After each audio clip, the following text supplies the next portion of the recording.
الحمد لله رب العالمين والعاقبة للمتقين وصلى الله تعالى على النبي الكريم محمد وآله وصحبه أجمعين. قال الله تعالى في كتابه المجيد: والفجر وليال عشر والشفع والوتر صدق الله العظيم. حضرات، اللہ تبارک و تعالیٰ نے دن اور سال اور مہینے کا جو نظام بنایا ہے، ان میں کچھ دنوں کو فضیلت دی، کچھ مہینوں کو فضیلت دی اور کچھ اوقات کو فضیلت دی. جن مہینوں کو اللہ تبارک و تعالیٰ نے فضیلت دی ہے، دوسرے مہینوں پر ان میں سب سے افضل رمضان کا مہینہ ہے،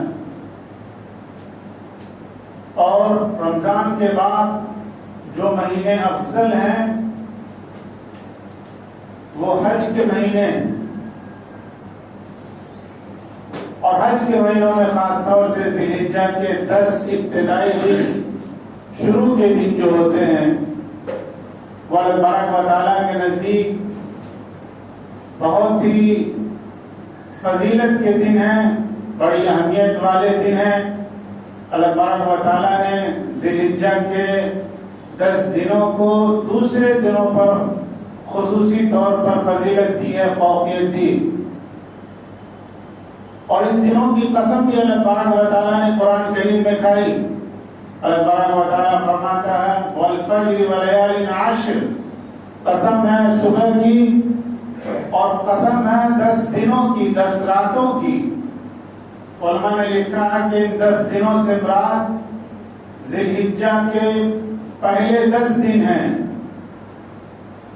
یہ دن اللہ تبارک و تعالیٰ کے نزدیک بے حد پسندیدہ ہیں. حضور اکرم صلی اللہ علیہ وسلم کا ارشاد ہے کہ کوئی ایسا دن نہیں جس میں نیکی کرنا اللہ تبارک و تعالیٰ کو اتنا پسند ہے جتنا کہ ذی الحجہ کے ابتدائی 10 دنوں میں پسند ہے. یہ 10 دن اللہ تبارک و تعالیٰ کے نزدیک مقبولیت کے دن ہیں. ان 10 دنوں میں ایک دن عرفہ کا دن ہے، 9 ذی الحجہ کا دن، جو حج کا دن کہلاتا ہے. یہ دن پورے سال میں سب سے افضل دن، یعنی حتیٰ کہ رمضان کے جو ایام ہیں، رمضان کے جو دن ہیں، ان دنوں سے بھی افضل 9 ذی الحجہ کا دن ہے. مجموعی اعتبار سے رمضان سب سے افضل مہینہ، لیکن دن کے اعتبار سے 9 ذی الحجہ کی تاریخ یا 9 ذی الحجہ کا دن اللہ تبارک و تعالیٰ کے نزدیک پورے سال میں سب سے افضل اور سب سے بابرکت اور سب سے پسندیدہ دن. حضرت اکرم صلی اللہ علیہ وسلم نے ارشاد فرمایا کہ 9 ذی الحجہ کو جو روزہ رکھتا ہے تو اس کے 1 سال کے اگلے اور پچھلے گناہ معاف ہو جاتے ہیں. یہ 9 ذی الحجہ کی فضیلت ہے. اور آپ نے یہ بھی فرمایا کہ شیطان جس دن سب سے زیادہ ذلیل و خوار ہوتا ہے اور سب سے زیادہ رسوا ہوتا ہے، وہ 9 ذی الحجہ کا دن ہے. 9 ذی الحجہ کو روزے کا اہتمام کرنا چاہیے، اس لیے کہ اس روزے کی بڑی فضیلت ہے. اور ذی الحجہ کے 10 دن میں جو دن اگر اتوار جو آنے والا ہے، اس دن اگر چاند ہوتا ہے، اس دن سے ذی الحجہ کا دن شروع ہو جاتا ہے، ذی الحجہ کا مہینہ شروع ہو جاتا ہے. ذی الحجہ کے ابتدائی 10 دنوں میں خاص طور سے ذکر کا اہتمام کرنا چاہیے، دعاؤں کا اہتمام کرنا چاہیے، تسبیحات کا اہتمام کرنا چاہیے، قرآن کریم کی تلاوت کا اہتمام کرنا چاہیے. اور ذکر میں بھی جو افضل الذکر ہے، جو سب سے افضل ذکر ہے، جو ذکر اللہ تبارک و تعالیٰ کو سب سے زیادہ پسندیدہ ہے، وہ لا الہ الا اللہ۔ حضور اکرم صلی اللہ علیہ وسلم نے فرمایا کہ سب سے بہترین ذکر جس کو میں نے کہا اور مجھ سے پہلے انبیاء نے کہا، افضل الذکر ما قلت انا والنبیون من قبلی لا الہ الا اللہ۔ سب سے افضل ذکر جو میں نے کہا اور مجھ سے پہلے نبیوں نے کہا وہ لا الہ الا اللہ۔ لہذا ذی الحجہ کے ابتدائی 10 دنوں میں لا الہ الا اللہ وحدہ لا شریک لہ لہ الملک وله الحمد وهو على كل شيء قدیر کا کثرت سے ذکر کرنا چاہیے اور کثرت سے اس کا ورد کرنا چاہیے۔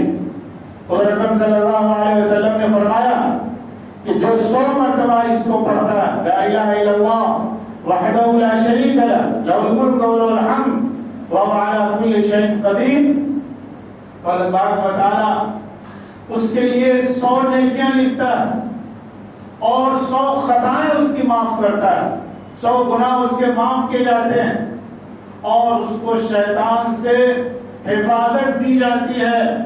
اللہ تبارک و تعالی شیطان سے ایسے شخص کو محفوظ کر دیتا ہے، معمون کر دیتا ہے، شیطان کا حملہ اس شخص پر نہیں ہوتا جو 100 مرتبہ لا الہ الا اللہ وحدہ لا شریک لہ کا اہتمام کرتا ہے۔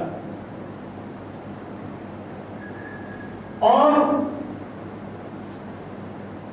اس کے علاوہ حمد کا، اللہ کی پاکی کا بھی ان 10 دنوں میں اہتمام کرنا چاہیے۔ حضور اکرم صلی اللہ علیہ وسلم نے فرمایا کہ 2 کلمے ایسے ہیں جو زبان پر بہت ہلکے ہیں، بہت آسانی سے ان کو ادا کیا جا سکتا، ان کو پڑھا جا سکتا ہے، لیکن مومن کی میزان میں بہت وزنی ہیں، بہت بھاری بھرکم ہے، ان کا ثواب بہت زیادہ ہے۔ آپ نے فرمایا کلمتان خفیفتان علی اللسان ثقیلتان فی المیزان، 2 کلمے ایسے ہیں، 2 الفاظ ایسے ہیں جو زبان پر بہت آسانی سے ادا ہو سکتے ہیں لیکن مومن کی میزان میں بہت بھاری ہیں۔ وہ آپ نے فرمایا سبحان اللہ وبحمدہ سبحان اللہ العظیم۔ تو ان 10 دنوں میں اس کلمے کا بھی خاص طور سے اہتمام کرنا چاہیے، سبحان اللہ وبحمدہ سبحان اللہ العظیم۔ ایک حدیث میں اللہ کے رسول صلی اللہ علیہ وسلم نے فرمایا کہ اس کلمے کا اتنا ثواب ہے جتنا کہ آسمان و زمین ہے، یعنی اس کلمے کی برکت سے آسمان و زمین جو ہیں وہ بھر جاتے ہیں، اور اس کا ثواب اتنا ہوتا ہے کہ آسمان و زمین اس کلمے کی برکت سے اور ثواب سے بھر جاتے ہیں۔ یہ اللہ کے رسول صلی اللہ علیہ وسلم نے فرمایا۔ اور ایک کلمہ اور ہے جس کا اس 10 دنوں میں خاص طور سے اہتمام کرنا چاہیے، جن کو تکبیر تشریف کہا جاتا ہے۔ اللہ اکبر لا الہ الا اللہ واللہ اکبر وللہ الحمد۔ اس کا اہتمام کرنا، اس کو پڑھنا 9 ذی الحجہ کی فجر سے لے کر کے 13 ذی الحجہ کے عصر تک ہر فرض نماز کے بعد پڑھنا واجب ہے۔ اس کو نہیں پڑھے گا تو گناہگار ہوگا، جس کو تکبیر تشریف کہا جاتا ہے۔ امام کے لیے بھی واجب ہے اور مقتدی کے لیے بھی واجب ہے، لیکن ان 9 ذی الحجہ سے لے کر کے 13 ذی الحجہ کی تاریخ کے علاوہ بھی پہلی ذی الحجہ، دوسری ذی الحجہ اور جو ذی الحجہ کے ابتدائی 10 دن ہیں ان میں بھی ان تکبیرات کا اہتمام کرنا چاہیے۔ اور جن لوگوں پر قربانی واجب ہے ان لوگوں کے لیے مستحب یہ ہے کہ وہ ذی الحجہ کا چاند نکلنے کے بعد سے لے کر کے قربانی تک اپنے بال اور ناخن کاٹنے سے بچیں، یہ ان کے لیے مستحب ہے۔ یعنی ذی الحجہ کا چاند اگر اتوار کو نکلتا ہے تو اتوار کی شام سے لے کر کے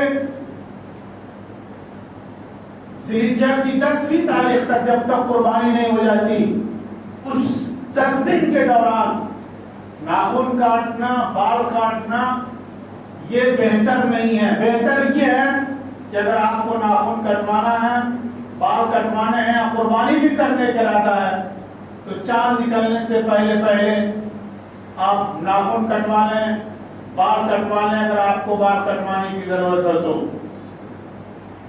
اور ان 10 دنوں کو خاص طور سے غنیمت جانا جائے. اللہ تبارک و تعالیٰ نے اس 10 دنوں کا تذکرہ قرآن کریم میں فرمایا وَيَذْكُرُ اسْمَ اللَّهِ فِي أَيَّامٍ مَّعْلُومَاتٍ کہ وہ لوگ اللہ کا ذکر کرتے ہیں، اللہ کو یاد کرتے ہیں متعین دنوں میں. اور یہ متعین دن کیا ہیں؟ ذی الحجہ کے ابتدائی پہلے 10 دن ہیں.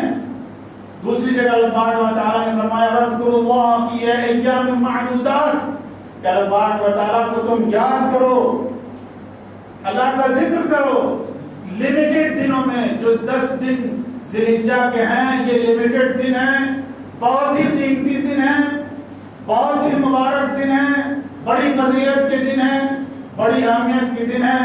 ان دنوں کو تم غنیمت جانو اور ان دنوں میں زیادہ سے زیادہ دعاؤں کا اہتمام کرو، ذکر کا اہتمام کرو، تلاوت کا اہتمام کرو. اور قربانی جو سب سے افضل عمل ہے 10 ذی الحجہ کو، 11 کو، 12 کو، قربانی کے دنوں میں قربانی سے بہتر، قربانی سے زیادہ پسندیدہ اللہ تبارک و تعالیٰ کے نزدیک کوئی عمل نہیں ہے. تو یہ ذی الحجہ کے ابتدائی 10 دنوں کی اہمیت ہے اور اس کے فضائل و برکات ہیں جو بلا شبہ بہت ہی قیمتی دن ہیں، بہت ہی بابرکت دن ہیں. اللہ تبارک و تعالیٰ ہم سب کو ان دنوں کی اہمیت سمجھنے اور ان دنوں میں کی جو برکات ہیں ان سے فائدہ اٹھانے کی توفیق عطا فرمائے. وآخر دعوانا ان الحمد للہ رب العالمین.